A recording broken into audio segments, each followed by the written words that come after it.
प्रेमियों, कई ऐसे साधकों की शिकायतें होती हैं कि हमारा मन भजन सिमरन में नहीं लगता। जब भी हम भजन सिमरन पर बैठते हैं तो हमारा मन इधर उधर भागता है।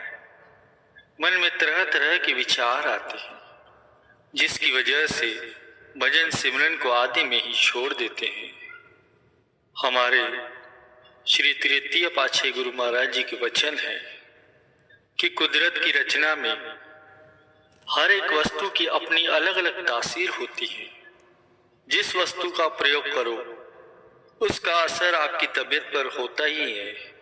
मनुष्य के अंतर की तासीर भी अलग अलग है। गुरु को वीडियो लाइक करना, सब्सक्राइब करना प्लीज। मैं बहुत मेहनत से सत्संग बना रहा हूँ। गुरु को ये सत्संग बहुत ध्यान से सुनना प्लीज। जिस मनुष्य की आप संगत करोगे, जिसके साथ आप प्रेम करोगे, प्यार करोगे, जिसके पास हर समय उठना बैठना और बोल चाल जारी रखोगे, उसके अंतर की तासीर आपके अंतर में अवश्य ही प्रवेश करेंगी। उससे आप बच नहीं सकते। मतलब उसका प्रभाव आपके मन पर पड़ेगा ही पड़ेगा। और लंबे समय तक अगर आपका आचरण ऐसा ही रहा तो आपका मन उसी रंग में रंगा जाएगा। तो ठीक इसी प्रकार संतों की भी अपनी तासीर है। जब आप संतों के सत्संग में बैठकर उनके वचन सुनने की आदत बनाते हैं तो उनका असर भी आप पर अवश्य ही होता है। मन संतों की संगत की सहायता से एक दिन भक्ति के रंग में रंगा जाता है, फिर उसे भजन में भी रस आने लगता है। जो प्रेमी ये प्रश्न करते हैं कि वे भजन पर तो बैठते हैं किंतु मन नहीं लगता और ना ही भजन में रस मिलता है, इसका कारण केवल यही है कि उनका मन मायावी पदार्थों में भटक रहा है। मार्ग दो हैं, एक प्रवृत्ति, एक निवृत्ति। प्रवृत्ति मार्ग ये मन के रुख को मायावी पदार्थों की ओर ले जाता है और निवृत्ति मार्ग पर चलने से मन का रुख अंतर्मुख होता है। अंतर शांति है और बाहर अशांति है। अंतर रूहानी खुशी है, बाहर क्या है? बेचैनी। क्योंकि मायावी पदार्थों की जो तासीर है उसकी तासीर अशांति पैदा करने वाली है। भजन भक्ति की तासीर रूहानी खुशी और शांति देने वाली है। अगर किसी का मन अशांत रहता है तो इसका कारण साफ है कि वह या तो भजन करता नहीं, अगर करता है तो उसका मन भजन के समय भी संसार की दौड़ धूप में लगा रहता है। ऐसा कैसे हो सकता है? इसका कोई कारण ही नहीं है कि मनुष्य भजन करे और उसे शांति न मिले। भजन में रस न मिलने का एक और कारण है जो जिज्ञासु को ध्यान में रखना चाहिए। वह ये है कि भजन का समय एक तो बिल्कुल एकांत होना चाहिए। उस समय बाहर के कामों में मन को अलग कर लेना चाहिए, क्योंकि वह समय उसका केवल भजन के निमित्त ही है। और उस समय से कुछ पहले ही अपने मन से बाहर के संकल्पों को निकालकर उसे अंतर्मुख करने की आदत डालनी चाहिए, ताकि भजन के समय बाहर का कोई भी संकल्प या विचार न सताए। जो जीव हर समय मोह माया की और संबंधियों की अधेड़ भून में ही, उतार चढ़ाव में ही लगे रहते हैं, उनको भजन में वही बातें याद आती रहती है। आप कोई भी काम करो, उसको पूरा करने के लिए 3 बातें आवश्यक होती हैं।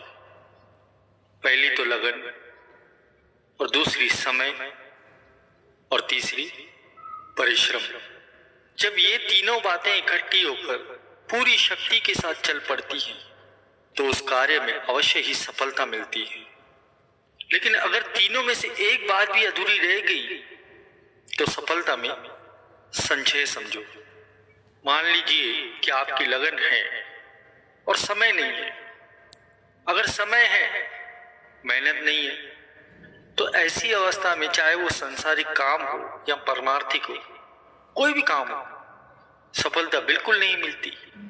ये जो मनुष्य की सुरती है, इसमें बड़ी भारी शक्ति है। ये जिस तरह भी पूर्ण रूप से एकाग्र होकर लगती है तो वो काम अवश्य ही सिद्ध होता है। जिसने भजन का रस लेना है उसको क्या करना चाहिए? इन तीनों बातों को ध्यान में रखना चाहिए कि समय एकांत हो, सारी संकल्पों से मन साफ हो और सुरती एकाग्र हो, और साथ साथ ये विचार भी मन में बना रहे कि ये संसार कुछ नहीं है, इसका मोह प्यार सब दुखदाई है। हमारी अपनी संपत्ति तो केवल एक भगवान का भजन है। मन में अगर ऐसा विचार आ गया तो समझो उस समय से आपको भजन में रस आना शुरू हो जाएगा, क्योंकि जब तक मन में वैराग्य नहीं होगा तो भजन में वृत्ति कैसे लगेगी। साईं बुले शाह नाम तो आप सबने सुना ही होगा। साईं बुले शाह एक कामिल फकीर थे। वे जाति के सैयद थे और उनके गुरु जाति के अराही थे। अब जो इनके जो गुरु थे वो महापुरुष होते हुए भी साथ साथ कुछ माली का काम भी करते थे। माली का काम होता है कि वो एक जगह से पौधे उखाड़ कर दूसरी जगह लगाता है और उसे पानी से सींचता रहता है। जब बुल्ले शाह उनकी शरण में पहुंचे और उनसे प्रार्थना की कि उसे मालिक से मिलने का रास्ता बतलाएं, तब उनके कामिल मुर्शिद ने जो पौधों को एक जगह से उखाड़ कर दूसरी जगह पर लगा रहे थे, तो साईं बुले शाह से फरमाया कि बुलिया रब्ता की पाना इधर पुटना तो उधर ला। इसमें वैराग्य और अभ्यास दोनों चीजें आ जाती हैं। वैराग्य नाम उखेड़ने का है और अभ्यास नाम लगाने का है। अब साईं बुले शाह जो थे वे उत्तम संस्कारी थे। गुरु के एक वचन से उन्हें तसल्ली हो गई और उनके चरणों पर न्योछावर हो गए। सबकी ओर से ममता की डोरी को तोड़कर गुरु के चरणों के साथ बांध दी और वैराग्य और अभ्यास की सहायता से अपनी असली मंजिल तक पहुंचे। और ये भी वचन है कि पौधा उखाड़ने से पहले अगर उसके लगाने की जगह तैयार पड़ी है तो फिर वो पौधा सूखता नहीं, क्योंकि जगह तैयार है।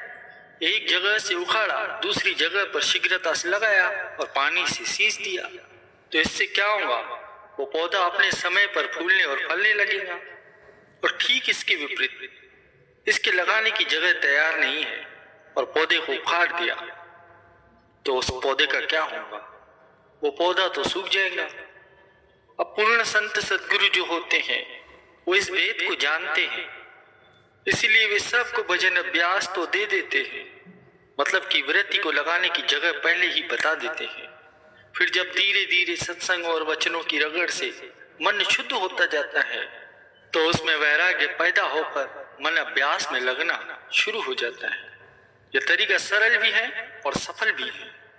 ऐसे ही श्रीमद् भागवत गीता में भी भगवान श्री कृष्ण चंद्र जी से उनके प्रिय सखा अर्जुन प्रश्न करते हैं कि भगवान मन बड़ा चंचल है, मस्त हाथी की तरह बलवान है। एक बार तो पवन को रोक लेना मैं सरल समझता हूं, परंतु इस मन को रोकना अति कठिन है। ये भजन में कैसे लगे? तो भगवान उत्तर देते हैं कि हे पार्थ, इसमें संदेह नहीं है कि मन बड़ा चंचल है। इसको एकाग्र करके भजन में लगाना सुगम भी नहीं है, परंतु फिर भी निराश होने की कोई बात नहीं। ये मन वैराग्य और अभ्यास की सहायता से वश में आता ही है। और वचन है कि मलिन कर्मों से मन पर मैल चढ़ती है और शुभ कर्म करने से मन शुद्ध होता है।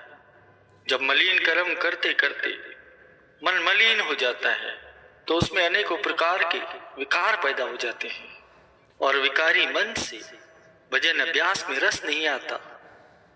दशम पातशाह श्री गुरु गोविंद सिंह साहब जी के जमाने में उनके एक प्रेमी भाई नंदलाल जी अपने ग्रंथ में लिखते हैं कि इस संसार में खुदा के मर्द मतलब संत महापुरुष आए हुए हैं। प्रश्न करने वाला पूछता है कि वे महापुरुष संसार में किस कारण आए हैं।